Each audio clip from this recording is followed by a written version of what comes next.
réussite de la première édition a incité l'Union cycliste internationale, ici en sigle, de confier l'organisation de la deuxième édition au Burundi en cette date du 24 au 30 octobre 2022.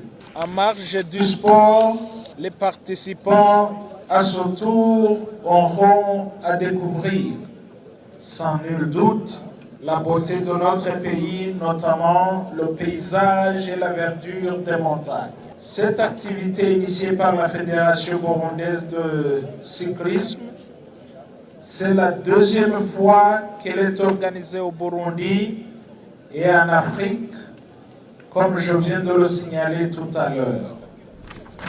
Elle sera désormais inscrite sur le programme de l'Union du cyclisme international et ce tour cycliste international féminin ouvre les voies vers d'autres rendez-vous importants.